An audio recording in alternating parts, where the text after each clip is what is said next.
Hello everyone. I'd like to first acknowledge the traditional owners of the land we are meeting on and pay my respects to the elders past, present and emerging. I would also like to respectfully recognise that this research project was undertaken on Ngunnawal country, and I would like to extend this respect to all First Nations people today. My name is Luella Reynolds, and I graduated from the Master of Cultural Materials Conservation at the University of Melbourne in 2020.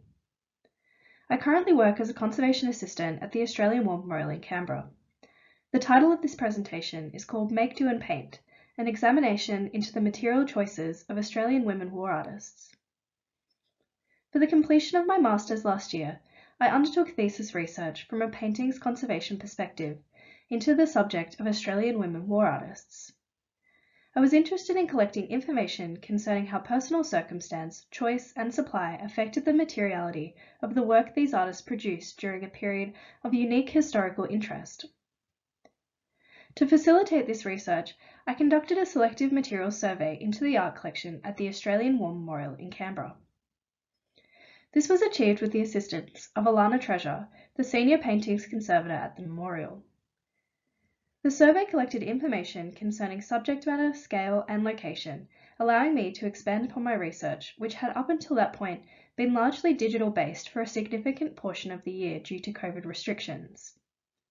It also provided an opportunity to review and update catalogue information and photographic records for the memorial's management system. Today I will be discussing my methodology and findings and reflecting upon the contextual importance of archival research, artistic intent, as well as materiality concerning the ongoing study and care of Australian artwork. The title of this presentation, Make, Do and Paint, was inspired by the innovation and artistic practice of women war artists and their use of materials during the Second World War. The phrase make, do and mend was first used in 1943 by the British Ministry of Information when they released a campaign of pamphlets encouraging ways in which women could be innovative with food, clothing and resources during periods of harsh rationing. As such, the expression of making do is often associated with women's contribution to the war effort. However, the sentiment could also be applied to the creation of art during a period where the supply of artist materials was also heavily affected by the circumstances of war. For Australian women painters of the 1940s, their ability to be artists, their subject matter, and their material choices were undoubtedly influenced by the cultural and historical aspects of the time. Not only did women of this era have to contend with societal pressures related to marriage, education, and class, but factors related to the Second World War also affected their ability to source materials and create art. Despite this, or even because of it, Australia's modernist art period produced a significant cohort of innovative women artists such as Grace Cossington-Smith, Margaret Preston, and Joy Hester, just to name a few. Many of these women painted scenes related to the circumstances of the Second World War, however only 3 would be appointed as official war artists. Australia's Official War Artist Scheme is an ongoing initiative established for the purposes of creating personal and informed artistic depictions of Australia's involvement in international conflicts and peacekeeping missions. The scheme was originally initiated during the First World War and is still currently operated by the Australian War Memorial today, making it one of the longest-running and largest commissioning art programs in Australia. Nora Heisen was the first woman employed as an official war artist. Her appointment in 1943 took her close to the conflict in the South Pacific, as well as to Sydney and Queensland. Heisen's engagement helped facilitate equal pay for male and female artists, as well as the assignment of official ranks and titles for women artists. Heisen's appointment also prompted the commission of 2 more women artists before the end of the war. These artists were Stella Bowen, who painted Australian personnel, primarily in London, and Sybil Craig, who painted women on the home front working at the Maribyrnong munitions factory in Melbourne. Together these women created almost 400 drawings and paintings under the War Artist Scheme that is still held by the memorial today. Although much has been written on the imagery and the circumstances surrounding the work of women artists during wartime, considerably less has been discussed concerning their specific use of materials in relation to supply and practice. One reason for this research gap for a substantial amount of art in general is partially due to the extensive nature of materials examination in technical art history research. A comprehensive investigation into the materials and techniques present within a work of art may be conducted using forms of scientific examination such as X-radiography, ultraviolet and infrared radiation, as well as pigment and fiber analysis. Such forms of scientific investigation can be expensive, invasive, and time-intensive to perform on large collections for the purposes of general material identification. Without proper cause, this research may also be deemed unnecessary, particularly when established knowledge from digitized collection catalogues can be utilized instead. Catalogue information as a digital resource can be extremely beneficial for data-driven research concerning the materiality of museum objects. However, catalogue entry is not flawless and can be susceptible to human error. In conjunction with the catalogue information, performing a collection survey by site is a non-invasive method of data collection that could confirm a variety of materials and techniques. This type of methodology can be a useful tool to address this gap in data for both collection management as well as ongoing art history research. In their paper, Beyond a Collection of Data, What We Can Learn from Documentary Sources on Artist Materials and Techniques, Leslie Carlisle describes multidisciplinary information as the approach we must turn to in order to understand the purpose of the materials we find. The diagram on the right has been adapted from Barrett and Stuhlich's integrated approach for the study of painting techniques model from the same volume of papers. It proposes an interdisciplinary approach involving the following actions related to the study of a painting: procuring art history knowledge through archival research, utilizing people with existing expertise to identify artistic techniques, and employing scientific examination for a more in-depth identification and understanding of materials. Although the use of scientific analysis was not viable during the project, preliminary, non-invasive identification using reflective and raking light was utilized to identify materials and artistic techniques during the collection survey. This was achieved with my own personal knowledge, having an undergraduate background in fine arts and painting, as well as the conservation expertise of senior painting conservator Eleanor, who assisted throughout the survey. However, it is important to consider that identification of materials using personal expertise has its limitations within research. For the basis of this survey, the basic identification, primarily of support materials, was able to be confirmed with the pre-existing knowledge at hand. Following this research gap, I aim to understand from a conservation perspective what materials these women were utilizing throughout their commissions and why. The questions of interest were: how did personal circumstances, war and supply physically affect the material practice of these artists? Additionally, what conclusions can be drawn from collecting data on media, supports, scale, tools, budget, subject matter, and geographical location? This involved an interdisciplinary approach grounded in the conservation discipline. The aim was to extract meaning from the materiality of objects through an integrated research methodology, illustrated in the diagram shown. First, we have the collection items of interest, that is, the paintings by Heisen, Bowen and Craig acquired under the War Artist Scheme. This leads us to the methodology used: art historical research, archival research, and a collection survey that synthesized data from the digital collection catalogue and object examination. This corresponds with the information sought, that is, insight into the cultural and historical circumstances of the time, evidence of supply, and the identification of materials and techniques. Finally, this leads to a discussion of the findings. The broken-lined arrows indicate the cross-disciplinary information gained during research. For example, art history research was primarily undertaken to discover the cultural and historical aspects of the time. However, it also gives some indication into the material practice and supply of this period. For the purposes of brevity, I'm going to focus primarily on the archival research and the collection survey aspects of this project. Utilizing archival resources as a means of identifying why materials were used can be just as informative as investigating the object directly. Michael Daly articulates in his 1993 article, The Varnished Truth, that despite the things we can learn from the technical examination of objects, analysis can only ever say what a material is, never what its purpose was. To derive meaning from Heisen, Bowen and Craig's choice of materiality, my findings also needed to be presented with contextual evidence of their personal circumstances. By applying a holistic approach to collection research, one can synthesize the connection between the material and the cultural. Documentary sources that were utilised for this project included records kept by the memorial concerning the artist's official commissions, lists of the materials supplied to these artists, and the correspondence between these artists and the memorial. Autobiographical information such as memoirs, letters, and interviews from newspapers and audio transcripts were also used for reference. Any insights gained while utilising archival papers for research must be complemented with an awareness of historical context, terminology, and the possibility of encountering mistakes within these documentary sources. In total, the artworks of interest acquired under the scheme encompass 57 paintings by Nora Heisen, 19 paintings by Stella Bowen, and 29 paintings by Sybil Craig. As seen in the table on the left, the memorial also holds a significant amount of works on paper, as well as works that have been acquired after the scheme. However, for the purposes of this project, I decided to focus only on paintings acquired during the scheme.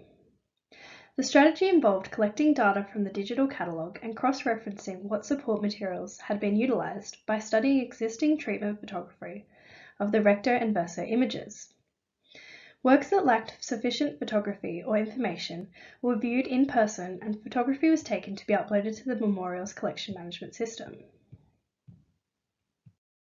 Collectively, almost 50 of these works were found to be miscategorized with incorrect or partially incorrect support material information.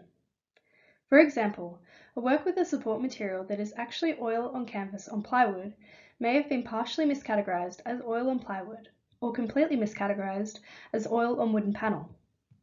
The table on the left shows Stella Bowen's surveyed work. The color coding represents the discrepancies between the pre-existing data and the actual materials. Red representing incorrect materials, green representing correct, and orange representing partially correct. These small errors may not pose a large problem to a conservator working with the artwork, as they would quickly identify the correct support materials and determine whether it made a difference to any proposed treatment. Nor may it be particularly problematic for the curator who wishes to display the work. But for the researcher, these discrepancies make data-driven discussion concerning the artist's use of materials challenging. As seen in the table on the right, of the 47 works with incorrect support information, this equated to 47% of Heisen's work, 45% of Craig's, and 37% of Bowen's. This creates a large discrepancy when using the catalogue data this way, and made the survey essential for utilising this information for research.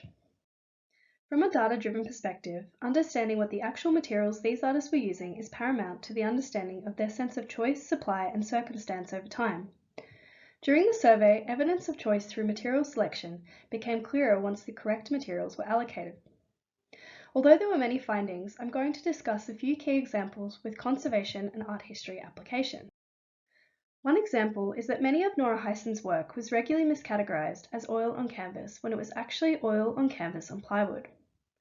After cross-referencing Heisen's choice of subject matter with her actual choice of materials, it becomes more apparent that she set aside her canvas for portraits and opted to use canvas on plywood or pre-primed hardboard for landscapes. Using this newfound information, it can be hypothesized that Heisen had a preference for painting outdoor scenes on rigid material supports. This is likely because it was easier to transport and to work on these kinds of materials outside and on the field. Pictured here is an example of a work miscategorized as oil on hardboard when it was actually oil on canvas on plywood. These paint impressions on the reverse of the support were a recurring phenomenon in Heisen's works on this type of support, and they are likely due to her setting materials on top of palettes, perhaps because she had a limited workspace when painting. Evidence of commercial supply can be found in both archival documentation sources as well as direct physical examination. Supports may be bought ready-made from artist suppliers or be adapted from stationery and hardware materials such as paper or plywood. Stamps, labels, and embossing located on the reverse of paintings indicate the companies that manufactured and supplied these products, leading us to clues of their provenance. These labels from the late 18th century onwards are known as artist colormen and can be used to date and locate where and when an artwork may have been made. Identifying commercial supply is beneficial towards a deeper understanding of an artist's choice of materials and, in turn, their circumstances. Of those painting supports with artist colorman stamps, This provided a direct link to their origins. As seen in the tables on the left, Stella Bowen used similar brands to Sybil Craig. However, being based in London, her materials were often of a specific war grade variety. This is interesting when considering the materiality and ongoing care for these objects. War grade materials may age in a different way over time or require different treatment than their non-war grade equivalents. Here we can see an example of a Stella Bowen painting with a faint war grade stamp on the reverse. This type of Winsor & Newton Academy board was a pre-primed, thinner version of a pre-war product. Subject matter, scale, and location were also cross-referenced. There was a clear correlation between subject matter and scale of supports, with portraits for all three artists tending to be larger works, whilst landscapes and images with figures at work being smaller. The majority of Craig's work, however, was found to be less than 50 to 70 centimetres. Juxtaposing this finding with archival knowledge, this was most likely because her method of transport to the munitions factory was via the Melbourne tram network, and her materials had to be portable, a finding which provides context to the art historical knowledge of Craig's work. Finally, one of the most interesting findings were these two works by Nora Heisen. Both originally miscategorized as being on canvas, they are actually on repurposed wooden panels. They differ to all of Heisen's other paintings, having panoramic dimensions, a lack of pre-prepared white grounds, and being painted over pre-existing damage and scratches. In a letter to her parents, Heisen describes finding a piece of board amongst the wreckage of a recent war zone in New Guinea. She writes, "Everywhere live bombs were still lying around, I found a very nice piece of board amongst the wreckage and put up my paint box on a piece of old school desk. I proceeded to paint the view." The location and details Heisen goes on to describe suggest that the artwork on the left is likely the artwork she was referring to, a notion that was not obvious while the work was categorized as being on canvas. In conclusion, performing a comprehensive materials survey on the commissioned war work of Nora Heisen, Stella Bowen, and Sybil Craig was beneficial from a research perspective as well as a museum management perspective. Data-driven research has limitations based on migration techniques, digital upkeep, and human error.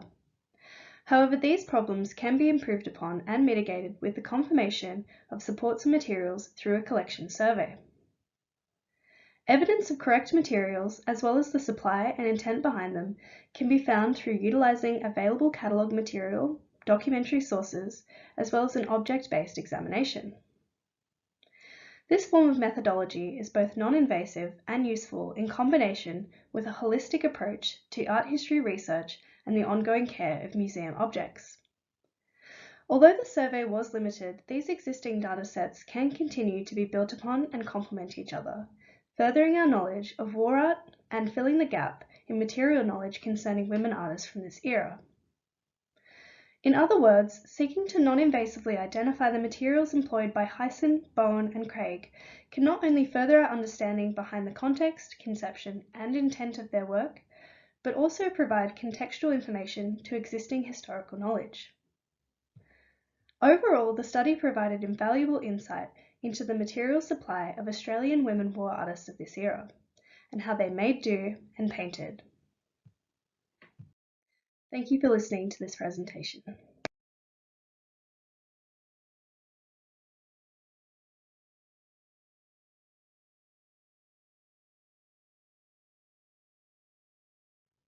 Hi everyone, thank you for having me at this virtual symposium. I'd like to start by acknowledging the traditional owners of the land on which I'm speaking to you from, which is the Wurundjeri people, and pay my respects to their elders past and present. My name's Catherine Nunn. I've been a practicing conservator for the past 22 years and I run my own painting conservation business. I'm also undertaking doctoral studies at Melbourne University in art history and art conservation, and today I'll be speaking about my current PhD research. The title of my topic is Place, Kellerman and Cohort, Material Acculturation and Australian Expatriates in France, 1884 to 1915. My project explores the materiality of paintings produced by Australian artists working in France in the late 19th and early 20th centuries. So the paintings at the focus of my research are, by definition, made by Australian artists, but not made in Australia. Today, I'll explain the methodological framework behind my study and report on the key findings to date. Broadly, my research involves examining the lives of Australian artists who went to France in the period to elucidate how they navigated the practicalities of being an art student in a foreign land with regard to their art materials. How they obtained and used art materials can be understood to be shaped by the forces that influenced them as foreigners negotiating their studies, careers, and personal lives in the city of Paris and beyond. The networks they operated in were central to shaping these elements. So, to set the scene for my project, in the late 19th and early 20th centuries, many Australian artists travelled to France to study. Paris was then the capital of the international art world and attracted art students from all over the globe. The majority of the foreign artists in Paris were Americans, but there were also artists from Britain, Canada, Scandinavia, Russia, Japan, and Australia. And this quote from Australian painter Rupert Bunny, speaking to an Australian newspaper about the art world of Paris in 1911, reflects the motives of artists for this move. These artists are often grouped under the term Australian Impressionists. But when considering the art historical research on Australian Impressionism, scholarship has tended to focus on the years these artists worked together in Australia, painting the nationalistic subjects presented in popular exhibitions like the ones listed below. These exhibitions have not paid a great deal of attention to the artists who travelled to France, nor do they include any technical research about the paintings. And the latest iteration of Australian Impressionism at the NGV, Shiokan Sunlight, has just one room dedicated to the artists in France, but it's not a wholly representative cross-section of the artists who went. As described by art historian Kathy Speck in 2017, the writing of art histories of Australian Impressionism has been constrained by a narrowly masculine and national orientation. This was a view echoed in a recent review by Rex Butler and A.D.S. Donaldson of Shiokan Sunlight, where the catalogue writers do not appear to be aware of or were simply unconcerned by all those new transnational questions being put to the writing of Australian art history, and that it's not just Roberts and Russell, but a whole series of Australian artists who went to France and spent time abroad internationally. My research plays a part in helping to address this problem by focused study of the cohort who spent time working in France and the transnational networks they operated in. As a conservation-focused study, I explore the materiality of the paintings produced when the artists were in France. In terms of previous technical study of these artists in France, there has been some written by conservators and published as exhibition catalogues, as you can see here. These exhibitions drilled down vertically to focus on the career of each individual artist, and technical study focused on individual artists in isolation, rather than exploring the networks of artists, as I'm doing. Post the 1980s and 1990s exhibitions, in 2013 there was a groundbreaking exhibition that focused on Australians in France, Eleanor Taylor's 2013 NGV exhibition, Australian Impressionists in France. This was the first major exhibition to explore the networks of Australian artists who travelled to France, including some female artists. It opened up a new perspective to view the Australian art of this period, in line with what has been described as horizontal art history. My research builds on this base, and this is the approach I will take in my PhD. Not looking at a single artist, but looking at the networks of artists and their relationships and influence on one another as transnational artists. And the materiality of the paintings by this group of Australian expatriates has not been studied before. My research sets out to fill the gap in the technical art historical knowledge. It's a good time to be researching this. There have been several very recent art historical publications exploring foreigners in Paris. And these three recent publications focused on the foreign artists in Paris during the period. However, the common aspect of all these publications is that they are not technical studies. So there's clearly a gap which needs to be filled with some technical art history. So the broad methodological framework for my research is technical art history, but I also incorporate several other methodologies. The first of these is prosopography, which is an investigation of the common characteristics of a group of people whose individual biographies may be largely untraceable. and like many of the Australian artists who went to France, but who have been excluded from the dominant nationalistic and masculine-focused historiography. In the case of my research, Rupert Bunny is well known and documented, but someone like Marie Tuck, who is Bunny's assistant and student, is far less known. Likewise, Iso Ray, another associate of Bunny, whose works today command extremely high prices, has never had a book written about her. By examining these lesser-known artists alongside those well-known ones, more can be learnt about both the art history and the materiality of the period. Post-Processional Archaeology is another methodology I'm using, whereby accounts of the past acknowledge that material culture is meaningful and active in the construction of social relations. And by flipping this around, conservators can explore how the social relations of artists are active in the materiality of the artworks they produce. Material culture studies is another framework that's important for my PhD, and it's a branch of inquiry that evaluates the importance of an artwork based on what can be learnt from its context, the ideas behind it, as well as the forces that created it. And here, the sociological elements of the artist's lives can impact the forces that create the artworks. And of course, object biography is an important methodology when undertaking technical analysis. So, who were these artists who went to France? My research has discovered that in total, there were 55 Australian painters who spent time living and working in France during the period in question. And I've compiled this list from the various previous art historical studies on Australians in France, as well as some primary research of my own.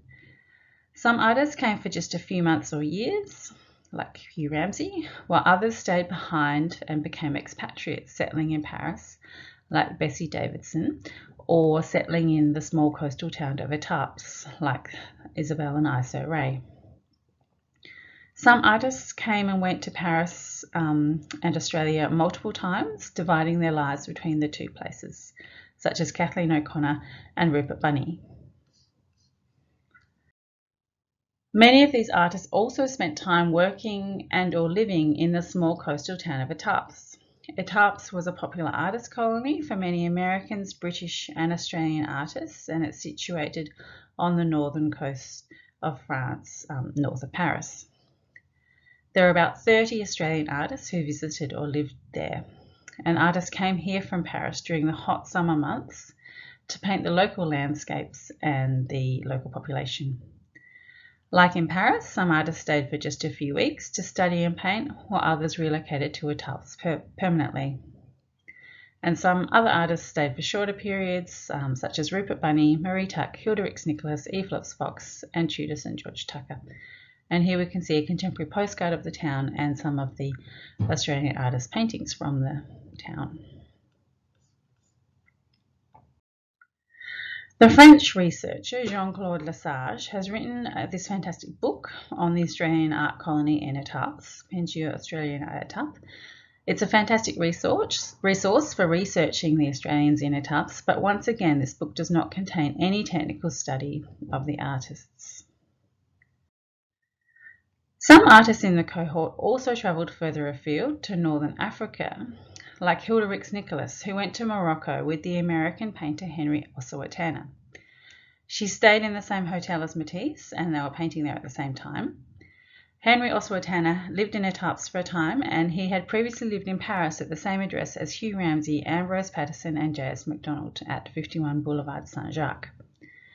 Hilda Rix-Nicholas's paintings from Morocco are important as they represent a technical departure from her paintings done in France, but can still be considered in the context of her French years. Materially, comparing these paintings is very interesting, and here we can see paintings from the Art Gallery of South Australia by Hilda Rix-Nicholas, the pink scarf, which was done in Étampes, and two Moroccan scenes from about 1914. Hilda Rix-Nicholas was a great correspondent and wrote every day to her mother, who stayed in Étampes while Hilda and her sister Elsie went to Morocco. These letters are preserved at the National Library of Australia, and many of her letters from Morocco reveal insights into her sourcing of artist materials there. Several letters point to her being able to access most of the art materials she needed locally in the markets of Morocco. However, she does ask her mother to send her some specific materials, which she names by brand, as she requires the specific material qualities unique to these particular products. And by comparing analysis of Hilda Rix-Nicholas's African paintings with hers done in Étampes in Paris, it may be possible to chemically identify different components of the paints and materials sourced from different locations. My research therefore aims to move beyond the previous art historical and nationalistic framework to a transnational and material-focused one. So my research questions are: where did Australians source their art materials from in France? And what impact does transnationalism and acculturation have on the technical aspects of their painting practice? How do the technical concerns of Australian artists in France relate to the sociological, temporal and spatial? And using technical analysis, can the location of a painting's creation be identified by the materials of its construction? So I'm using archival sources to inform my study, as well as technical analysis of paintings. I'm currently compiling the datasets using samples taken from paintings in museum and private collections, and I'm analysing paint samples with optical microscopy, XRF, SEM-EDS, FTIR and Raman to identify pigments, mediums and coatings. Once the datasets are complete, I will use principal component analysis to explore the clusters and categories about materials and locations, as has been recently done by conservation researchers looking at Jan Steen's ground layers and locations. I'll also be using a mass spectroscopy technique to determine isotope ratios in paints as a way of linking materials with locations and chronology. So, to begin with the supply of art materials to foreigners in Paris, this has been a very under-researched area. There have been no specific studies to date looking at the supply of materials to foreigners. There has been some research on the development of the colourman industry in Paris by Rothmeyer and Sofio, and other sources compile lists of colourmen and their addresses, such as Jacob Simon's work at the National Portrait Gallery in London, which will be familiar to you all, as well as the NGV Colourman database by John Payne and Helen Gill, and Pascal Labroche's Guide Labroche, which provides histories, addresses and stamp examples of French colourmen. However, going straight to the primary source materials provides the most direct evidence of which colourmen were active in the period, and this includes documents such as the Salon catalogues, which are pictured here. My survey of the advertisements in the 30-year period from 1883 to 1913, the advertisements that were in the Salon catalogues, revealed that there were 23 different colourman firms advertising to the Paris market during this period. And this included well-known names such as Lefranc and Bourgeois, but also smaller, lesser-known firms. And while the Salon catalogues would have been read by both French and foreign artists, I'm specifically interested in the firms that targeted their marketing towards the foreign students in Paris. And there are some publications that are targeted to this group. These include the guide written by the Boston Art Students Association in 1887, and here we can see information about how to buy art materials and some of the big name colour merchants are mentioned here. And they also make the point that the merchants make semi-weekly and sometimes daily visits to sell to the students in the art schools. Other guidebooks are aimed specifically at women artists, such as this one, Studying Art Abroad, How to Do It Cheaply, by May Alcott Nerica, published in 1879. And she was the sister of Louisa May Alcott, who was the author of Little Women. This book suggests some colourmen and breaks it down even into where to go for specific brands of paint, for cheap colours, reliable colours, as well as painting supports. Another book published a bit later is Elizabeth Otis Williams' Sojourning, Shopping and Studying in Paris, a handbook particularly for women from 1907. And this book also includes discussion of several art material supply stores. A third example of a publication aimed at foreigners in Paris is the Quartier Latin, which was published from 1896 to 99. This journal is the publication of the American Art Association of Paris, who were founded in 1890. And the purpose of this organisation was to provide a meeting place, exhibition venue for American art students and others in Paris. And we know that Australians did have contact with Americans in Paris through these artist clubs and societies. And Henry Ossuetana, who, as discussed, lived at the same address as Hugh Ramsay and others, and also travelled to Morocco with Hilda Rix-Nicholas, was on the board of directors of this society. And this is a nascent area of research, also being worked on by Emily C. Burns in America, whose research is complementary to mine. Rupert Bunny was known to exhibit with these clubs, and he was a close associate of Mary Tuck and Issa Rae, among other artists, so we can extrapolate that the American influence also made its way to the Australians in Paris. And the first volume of this book, this publication, contains an ad for the Anglo-American Annual, which was a directory and handbook for residents of British and American nationality in France. And it contains information for British and Americans living in Paris, and no doubt this would have been useful for Australians too. I've not been able to locate a copy of this publication, but I'd be grateful to know if anyone in the audience has located it, because it would be great to see if there's also discussion of art supply stores in this publication. In the Quartier Latin, I have found just one advert for a colourman, that of Paul Fournet, and this is the only ad I've found for this firm. This firm later became Lefebvre Fournet in 1902, and interestingly, I did not find an ad for Paul Fournet or Fournet Lefebvre in the Salon catalogues, suggesting that the firm was marketing specifically to foreigners in Paris. The Quartier Latin also contained articles and stories written by American artists in Paris, this one by Lee Anson, where she talks about the huge variety of materials available to artists in Paris and that students swim in a sea of doubt and uncertainty. Contemporary reports of artists' lives in Paris also provide some evidence of colourman supply to art schools, as referred to in the Boston Art Book. Australian artist Alice Muscat, in her description of life as a student in Collarossi's atelier, which was published in several articles in the Daily Telegraph in 1896, describes that Angelo, a porter or an ex-model, comes in at intervals with canvases and paints which have been ordered. The men ply with him questions, orders and complaints.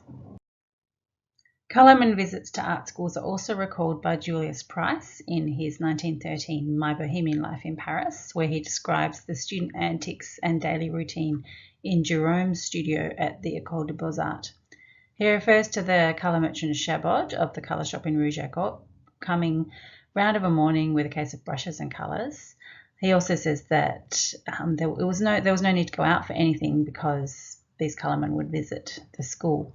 And he even has an illustration of the colourman here with his box, his suitcase full of paints. Examples of the Chabod stamp are rare. However, I have seen one on this painting done by the first Australian artist to go to France in this period. And this was Eleanor Richie Harrison. She came to France in 1878, a whole 6 years before John Russell and Rupert Bunny arrived. She was the first Australian to come during this period, but she's not mentioned in any of the literature. She'd studied at the National Gallery School under Eugène Vanguard, and here's an example of a painting by her, The Poacher's Daughter, in a private collection from 1886. And this colourman Chabod was evidently of good quality, as there's evidence that the Barbizon painters specifically requested materials from this firm. However, the firm Fournet Lefebvre is emerging as the dominant colourman for Australian artists in Paris. Fournet Lefebvre stamps have been identified on paintings by many Australians, and here we can see an example by John Longstaff. The stamps also been seen on paintings by Rupert Bunny, E. Phillips Fox, Margaret Preston, Hilda Rix-Nicholas, Hugh Ramsay, Bessie Davidson, Agnes Goodsir and Edward Officer to date. And results to date suggest that Fournet was primarily a supplier to the foreigners in Paris, whereas the French artists tended to use different colourmen. When I compared the stamps present on French artists' paintings in the NGV Colourman database and this was Pissarro, Renoir, Fantin, Latour and Monet, none of these French artists from 1875 until 1908 used the Foinet firm. Instead, these artists used other French suppliers such as Hardy-Alain, Quentin and Troyes.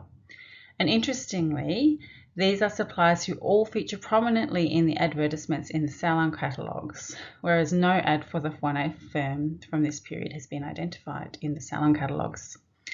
So we can extrapolate that perhaps Foinet did market specifically to the foreign artists in Paris.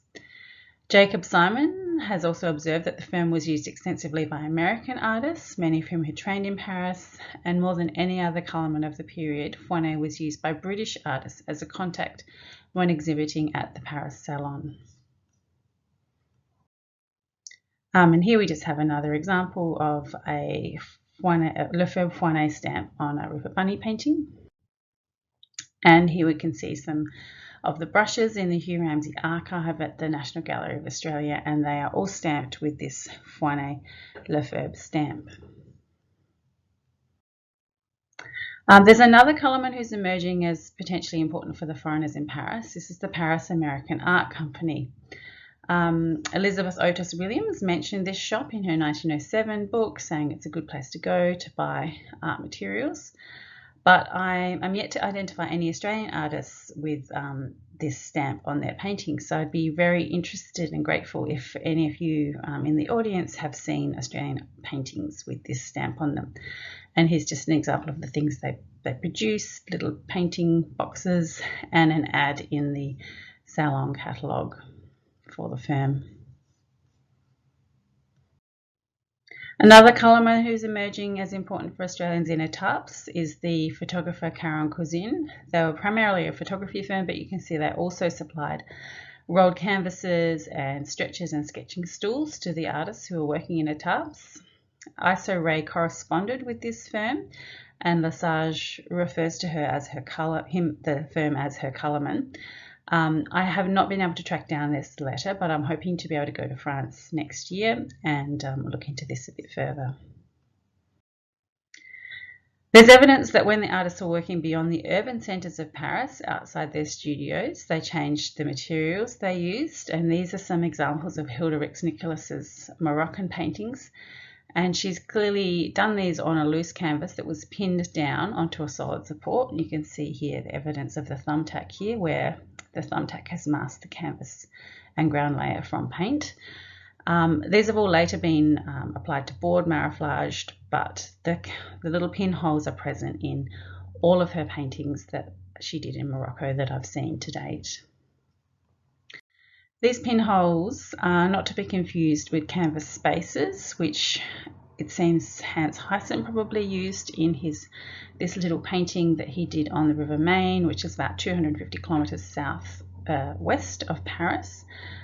These little spaces, we can see here, the pinhole in the paint has been made when the paint was wet, rather than masking the area with a thumbtack. And there's evidence of these canvas pins in the Winsor & Newton catalogue. They're described as for carrying two wet pictures face to face. And when we compare this with the holes in Hilda Rix-Nicholas's paintings, you can see they're quite different. Similarly, when John Longstaff visited John Russell on the island of Belle-Île, he appears to have used loose canvas fragments rather than pre-stretched Foinet canvases like we saw in the Paris example. And these two paintings are from Castlemaine Art Museum. They are done on canvas, but both have been lined onto secondary supports. I don't know when this was done, but it of course obscures any identifying canvas features on the reverse. However, the canvases do seem very similar in weight and appearance, and when we compare the dimensions, we can see that the height of the larger work corresponds almost exactly with the width of the smaller work, suggesting that Longstaff cut both pieces of canvas from the same roll when he was on Belle-Île. And we can line them up here. There's also another work from his trip to Belle-Île, Morning Sunlight Belle-Île, from the NGV collection. And again, this is on canvas. It's been stuck down onto a wooden panel. But when we line it up, accounting for the slight reduction in dimensions due to the lining process, we can see that they all appear to have been cut from the same roll of canvas and this would make up a roll of canvas of about 80 centimetres in width. Further differences between Longstaff's Paris paintings and those done on Belle-Île can be revealed by paint analysis. Longstaff moved to Belle-Île corresponded with the influence of the painter John Russell on his work, and it appears to coincide with his adoption of a different green pigment. And we can see here cross sections from both paintings. You can see on the Paris street scene it's just a chrome-based green, but when we compare this with the green used in Cabbage Plot Belle-Île, the XRF analysis shows clear peaks for arsenic and copper, which identifies the presence of emerald green. And his use of different greens reflects possibly his attempt to capture the bright light of the island versus the cold, wintry Paris street scene. Now finally, I'm just going to talk a little bit about a mass spectroscopy technique, laser ablation inductively coupled mass spectroscopy, that may be able to give me the precision I'm after to link materials to place in an analytical context. This is a method used to determine trace elements in a sample, often used in geological sciences to analyse trace elements in soil, and in painting conservation it has been used to determine lead isotope ratios in paints to identify correlations between paint samples from different paintings. And in this way it can be possible to identify if the paint sample from two separate paintings may have originated from the same artist's palette. It's been used by scientists at NICAS in collaboration with the Rijksmuseum to identify the sources of lead white in paintings by Rembrandt, and the team there is looking to expand analysis to 19th century paints, and they've offered to collaborate with me on my project. So I'm hoping to go to Amsterdam next year to do this, but I'm also investigating undertaking the technique at Melbourne University. So I've got a lot more I could say, but I'm over time already. So I'd just like to summarise and say that as you can see, I've been accessing primary sources for information about the supply of art materials to foreigners in Paris, and now I'm at the point of linking this with the artworks produced by the painters when they were there with materials analysis. Thank you for your attention, and I look forward to questions.